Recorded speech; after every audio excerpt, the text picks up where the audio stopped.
Welcome to फाइडुकेट। आज हम लोग क्लास 11 फिजिक्स में ड्राइव करने वाले हैं स्केप वेलोसिटी।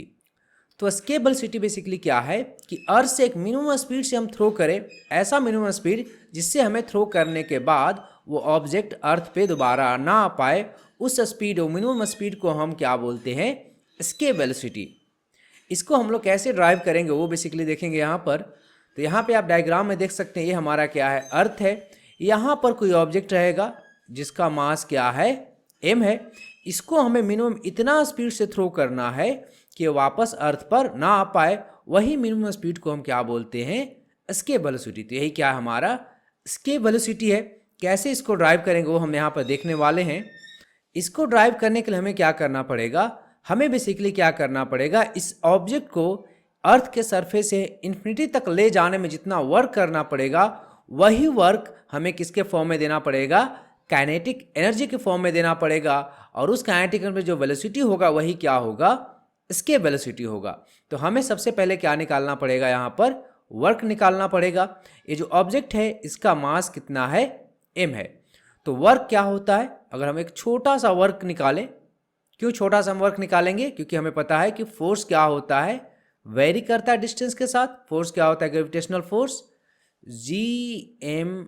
अगर अर्थ का मास कैपिटल M है, बाई क्या हो जाएगा, एक्स स्क्वायर। यहाँ पर क्या है, डिस्टेंस के साथ क्या आ रहा है, ग्रेविटेशनल फोर्स वेरी कर रहा है। तो हमें क्या करना पड़ेगा, एक छोटे से एलिमेंट के लिए सबसे पहले छोटा सा वर्क निकालना पड़ेगा। तो हमने क्या किया, इस ऑब्जेक्ट को थोड़ा सा मूव किया, कितना मूव किया, dx मूव किया। तो इसमें हमें क्या करना पड़ेगा, थोड़ा सा वर्क करना पड़ेगा, और ये वर्क क्या होगा, f dx होगा। f कितना है हमारा, f क्या है हमारा, Gm by x square into D x. ये क्या हो जाएगा, हमारा छोटा सा वर्क होगा। इसलिए अगर हमें पूरा वर्क निकालना पड़ेगा, कहाँ से कहाँ, सरफेस से इन्फिनिटी तक, यानी हम बोल सकते हैं कहाँ से कहाँ, r से इन्फिनिटी तक, वो बेसिकली क्या होगा, इस dw का इंटीग्रेशन होगा, कहाँ से कहाँ, r से इन्फिनिटी तक। तो हमें बेसिकली क्या करना पड़ेगा, यहाँ से इंटीग्रेट करना पड़ेगा सरफेस से इन्फिनिटी तक। dw का वैल्यू में देखा है क्या था, Gm by x square into D x. इसका इंटीग्रेशन करना पड़ेगा, कहाँ से कहाँ, r से इन्फिनिटी तक। अब यहाँ पर जो कांस्टेंट होता है वो इंटीग्रेशन के बाहर आ जाता है, इंटीग्रेशन का प्रॉपर्टी है। तो क्या हो जाएगा, Gm ये बाहर आ जाएगा, और ये क्या बच जाएगा, 1 बाई एक्स स्क्वायर। हमें सिर्फ इसको इंटीग्रेट करना पड़ेगा, कहाँ से कहाँ, r से इन्फिनिटी तक। आपको एक इंटीग्रेशन का प्रॉपर्टी पता होगा, वो प्रॉपर्टी क्या है कि अगर x के पावर n को अगर हम इंटीग्रेट करेंगे तो वो बेसिकली क्या होता है, x के power n plus 1 divided by n plus 1। ये इंटीग्रेशन का बहुत ही इंपॉर्टेंट फॉर्मूला है, इसी को हम यहाँ पर इस्तेमाल करेंगे।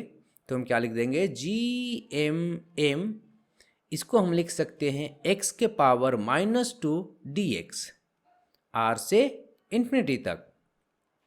अब इस फॉर्मूला पे हम फिट कर देंगे तो क्या हो जाएगा, Gm ये क्या है, x के power -2 plus 1 divided by -2 plus 1, कहाँ से कहाँ, r से इन्फिनिटी तक। वैल्यू पुट करेंगे, पहले इसको सिंप्लीफाई कर लेते हम लोग। तो Gm ये कितना हो जाएगा, x के पावर -1 डिवाइडेड बाई -1, r से इन्फिनिटी तक। -1 हम बाहर लेके आ जाएंगे तो क्या आ जाएगा, Gm ये क्या हो जाएगा, x के पावर -1 कहने का मतलब क्या है कि ये 1 बाई एक्स है, कहाँ से कहाँ, r से इन्फिनिटी तक।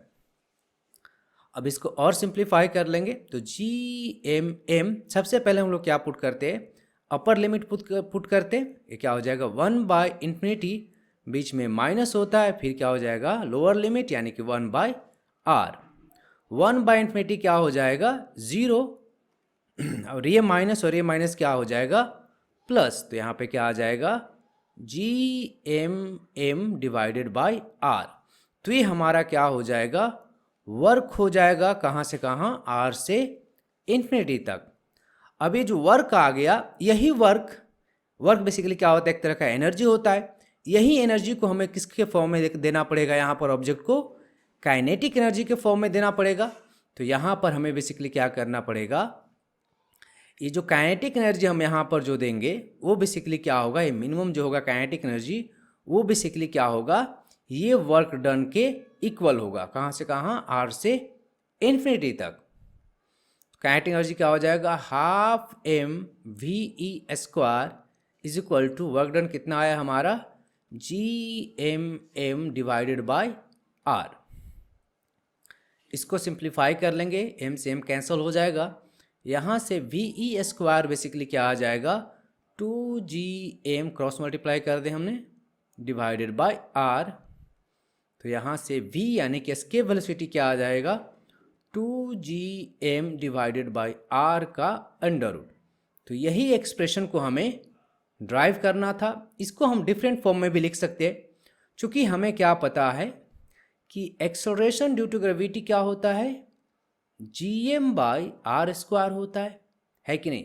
तो यहाँ से हम gm को क्या लिख सकते हैं, जी आर स्क्वायर। इसको इसमें पुट कर देंगे तो यहाँ हम क्या लिख देंगे, v इज इक्वल टू क्या लिख देंगे, 2gm को क्या पुट कर देंगे, G R square divided by R, एक आर से एक आर कैंसिल। तो ये क्या आ जाएगा हमारा v क्या आ जाएगा, अंडर रूट 2gr।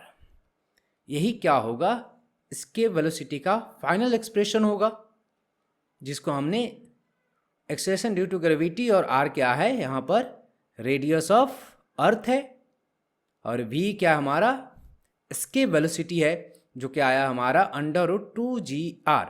जब इसका हम वैल्यू पुट करते हैं g 9.8 पुट करेंगे, और r क्या है रेडियस ऑफ अर्थ जो कि क्या होता है 6400 किलोमीटर, g क्या होगा यहाँ पर 9.8 मीटर पर सेकेंड स्क्वायर, और r क्या होगा 6400 किलोमीटर।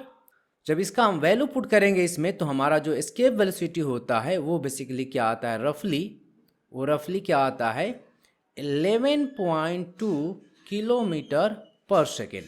तो हमें इतने स्पीड से ऑब्जेक्ट को थ्रो करना पड़ेगा, तो क्या होगा, अर्थ पे वापस नहीं आ पाएगा। यही क्या है, एस्केप वेलोसिटी का वैल्यू है, जो कि रफली कितना होता है 11.2 किलोमीटर पर सेकेंड। Thanks for watching.